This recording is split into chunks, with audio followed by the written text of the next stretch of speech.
তো hello guys, Radhe Radhe, welcome back to my new long blog. তো আজকে আমরা যাচ্ছি হচ্ছে দুর্গাপুরের সব থেকে বেশি এখন যেটা ট্রেন্ডিংয়ে চলছে সেটা হচ্ছে আদিযোগী মন্দির। আর এই আদিযোগী মন্দির একমাত্র আছে ব্যাঙ্গালোরে, যেটা সবাই তোমরা জানো। আর আমাদের দুর্গাপুরে হয়ে উঠেছে আদিযোগীর মন্দির, তো এটা আমাদের জন্য খুবই গর্বের ব্যাপার। তো গাইজ চলো তোমাদেরকেও আমি দেখাই কোন কোন রাস্তা হয়ে যাচ্ছি আর কীরকমভাবে তোমরা যাবে। তো আমি তো গোপালমাঠ থেকে বেরিয়েছিলাম, আর এটা হচ্ছে সোজা গোপালমাঠ থেকে দুর্গাপুর যাওয়ার হাইওয়ে। তো চলো একটা মিউজিকের সাথে তোমরা রাস্তাটা এনজয় করো।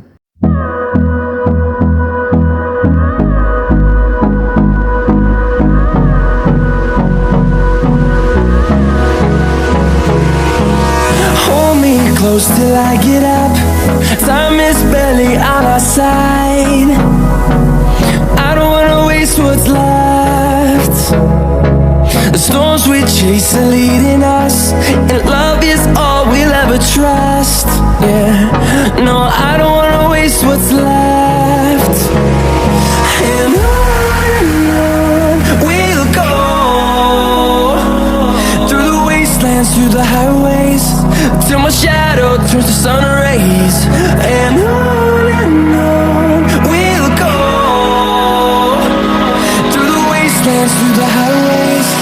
And on we'll go.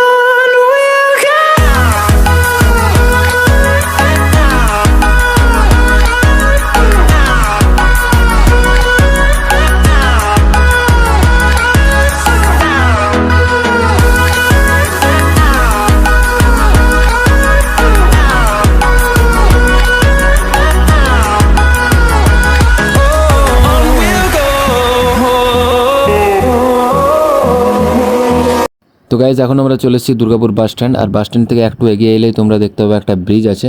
তো ব্রিজ থেকে সোজা তোমরা লেফট টার্ন নেবে, আর এখানে দেখতে পাবে আদিযোগী মন্দির। আর এই আদিযোগী মন্দির কিন্তু অনেকদিন ধরেই চলছিল, অনেকদিন ধরেই কাজ চলছিল, যারা এদিকে হয়ে আসো সবাই জানো। আর এটা হচ্ছে ঠিক এখানকার যে এই যে ব্রিজটা আছে, ব্রিজটার একদম ঠিক নিচে আদিযোগী মন্দিরটা।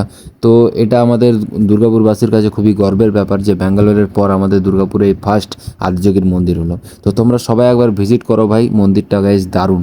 তো এই যে দেখতে পাচ্ছ আদিযোগীর মূর্তি।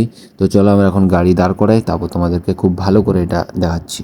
আর এই যে দেখতে পাচ্ছ এখানে প্যান্ডেলের মতো করেছে, আর এটার ভেতরে কিন্তু প্রতিদিন যজ্ঞ হচ্ছে, মুনি ঋষিরা কিন্তু এখানে আসছেন।